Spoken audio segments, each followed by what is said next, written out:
కేదార్ యువరాజ్ని కాపాడడంతో యువరాజ్ ఇక మారిపోయి ఉంటాడు.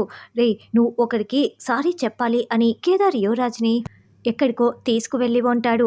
తర్వాత యువరాజ్ ఇంటికి రావటంతో, యువరాజు ఎక్కడికి వెళ్ళావు, ఆ కేదార్ నిన్ను ఎందుకు తీసుకువెళ్ళాడు, ఎక్కడికి తీసుకువెళ్ళాడు అని నిషి ప్రశ్నిస్తూ ఉంటుంది. సరిగ్గా అప్పుడే పోలీసులు కారులో అక్కడ దిగుతూ ఉంటారు.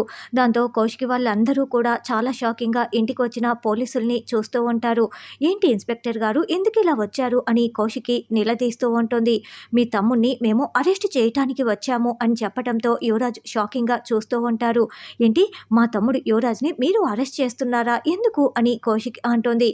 మీ తమ్ముడు యువరాజు బార్లో పనిచేస్తున్న ఒక అతని ప్రాణాలు తీసేశారని మాకు కంప్లైంట్ వచ్చింది, అందుకే మేము అరెస్ట్ చేయటానికి వచ్చాము అని పోలీసులు చెప్తారు.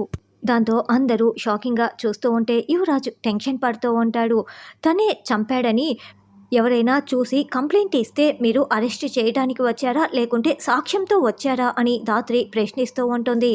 సాక్ష్యం కూడా ఉంది మేడం అని పోలీసులు చెప్పటంతో, సాక్ష్యం ఉందా, చూపిస్తారా అని ధాత్రి అంటుంది. తప్పకుండా మేము సాక్ష్యాన్ని చూపిస్తాము అని కానిస్టేబుల్స్ డిక్కీ ఓపెన్ చేయండి అయ్యా అని ఇన్స్పెక్టర్ చెప్పటంతో కానిస్టేబుల్స్ డిక్కీని ఓపెన్ చేస్తారు. అందులో ఒక సూట్ కేసు ఉంటుంది.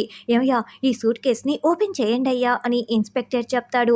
ఇక ఆ సూట్ కేసుని ఓపెన్ చేయగానే అందులో శవం రక్తపు మడుగులో పడిపోయి ఉంటుంది.